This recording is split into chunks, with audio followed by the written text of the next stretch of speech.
അപ്പനെയും അമ്മയും ബഹുമാനിക്കുക എന്നത് വാഗ്ദത്തത്തോടു കൂടിയ ആദ്യ കൽപ്പനയാകുന്നു. എഫേസ്യർ 6:1. ദൈവം നൽകിയ പവിത്രമായ ബന്ധമാണ് കുടുംബം. മാതാപിതാക്കളാണ് ആ കുടുംബത്തിന്റെ നെടുത്തൂണുകൾ. എന്നാൽ ഇന്നത്തെ കുടുംബങ്ങളിൽ അവഗണിക്കപ്പെടുന്ന മാതാപിതാക്കളെ സ്മരിച്ചുകൊണ്ട് ഞങ്ങൾ നിങ്ങളുടെ മുമ്പിൽ അവതരിപ്പിക്കുന്നു അപ്പന്റെ സ്നേഹം.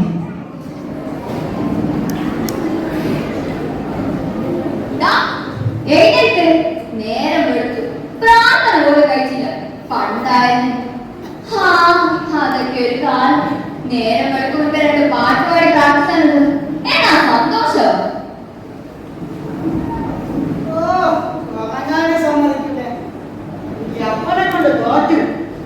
പ്രാർത്ഥന പോലും മനുഷ്യനെ ഉറങ്ങാൻ സമ്മതിക്കില്ല. നിങ്ങൾ ആ മനുഷ്യരെല്ലാം വളർന്നിട്ടുണ്ട് ഒരു നല്ലതിലും പോകരുത്.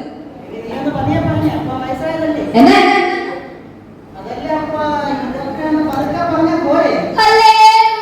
നോക്ക്, ഈ ഹല്ലേലൂയ പോലും ഇവിടെ കണ്ടില്ല. അല്ലേ മനുഷ്യൻ നാണം കെട്ട് പുറത്തിറങ്ങുകയല്ല. പണ്ടിങ്ങനെ നല്ലായിരുന്നല്ലോ. ദൈവം ചെയ്ത നന്മകളൊക്കെ ഞാൻ ഇനിയും ദൈവത്തെ സ്തുതിക്കും. കിളവനെ നല്ല അഹങ്കാരം അഹങ്കാരം. അതുകൊണ്ട് വയസ്സായവരെ കൊണ്ടുവിടുന്ന സ്ഥലമാണ് സ്ഥലം. അതൊക്കെ കൊണ്ട് ഇന്നലെ അമേരിക്കന്റെ കസിൻസൊക്കെ വരുത്തേ. നിങ്ങളുടെ അപ്പന്റെ ഹല്ലേലൂയ സ്തോത്രം കാരണം കോള് ആക്കുമെന്ന് എന്റെ പേടി. ഏതായാലും നിങ്ങൾ നിങ്ങളുടെ അപ്പനെ കുറിച്ച് ഉപദേശിക്കും. ഞാൻ പോവാം.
എത്ര നാളായിരുന്നു വെച്ചിട്ടുള്ള ഫുഡ് കഴിച്ചിട്ട് എന്റെ വയറ് നിറഞ്ഞു.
ചില വർഷങ്ങൾക്ക് ശേഷം റോസിന്റെ വീട്.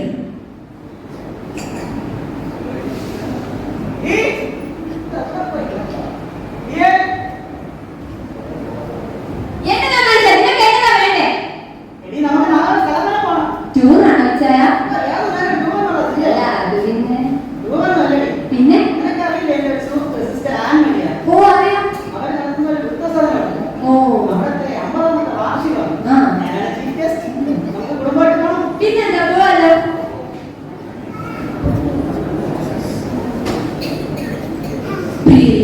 നമ്മുടെ നാടിന്റെ അഭിമാനമായി മാറിക്കൊണ്ടിരിക്കുന്ന വൃദ്ധസദനത്തിന്റെ 50ാം വാർഷികത്തിലേക്ക് നിങ്ങളെ എല്ലാവരെയും സ്വാഗതം ചെയ്യുന്നു.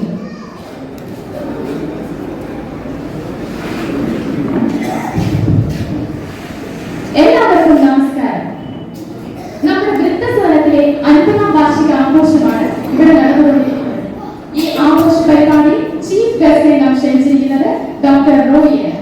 അദ്ദേഹത്തെ ഫാമിലി ഈ വേദിയിലേക്ക് സ്വാഗതം ചെയ്യുന്നു.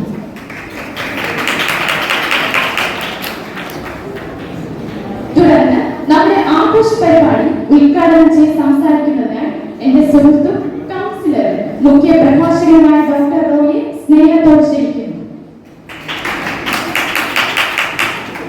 എല്ലാവർക്കും നമസ്കാരം. ഇന്ന് നമ്മുടെ വൃദ്ധസദനത്തിന്റെ 50ാമത്തെ വാർഷികമാണ്. പൊതുവാക്കിയാൽ ആരാണ് ഈ വൃദ്ധസദനത്തിന് കാരണക്കാർ? ആരാണ്? നമ്മൾ ഓരോരുത്തരുമാണ്.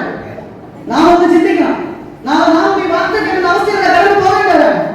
അതുകൊണ്ട് നാം നമ്മുടെ മാതാപിതാക്കളെ സ്നേഹിക്കുകയും പരിപാലിക്കുകയും ചെയ്യണമെന്ന് ആഹ്വാനം ചെയ്തുകൊണ്ട് ഇന്ന് നടക്കുന്ന ഈ വൃദ്ധസദനത്തിന്റെ 50ാമത്തെ വാർഷികത്തെ ഉദ്ഘാടനം ചെയ്തതായി പ്രഖ്യാപിക്കുന്നു. നന്ദി, നമസ്കാരം.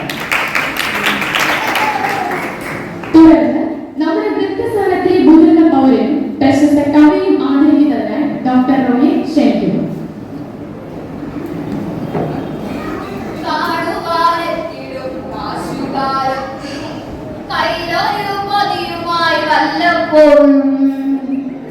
ആരോ പറഞ്ഞവിടെ ഉണ്ടുപോലും ഒട്ടേറെ ആർക്കുമേ വേണ്ടാത്ത ജീവിതങ്ങൾ.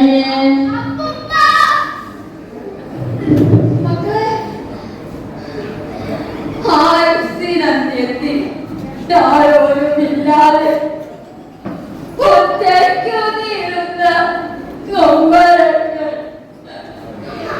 മക്കൾ സുഖാണോ? നിങ്ങളെ കാണാൻ പോയി കഴിയുന്ന ഒപ്പം വിചാരിച്ചില്ല.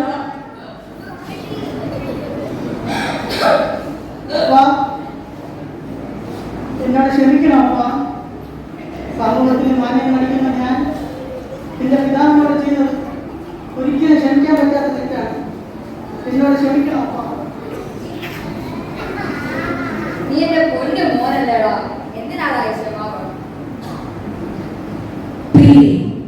ഈ ലോകത്തിൽ മക്കളെ സ്നേഹിക്കാനും കരുതാനും മാതാപിതാക്കളോളം മറ്റാർക്കും കഴിയുകയില്ല.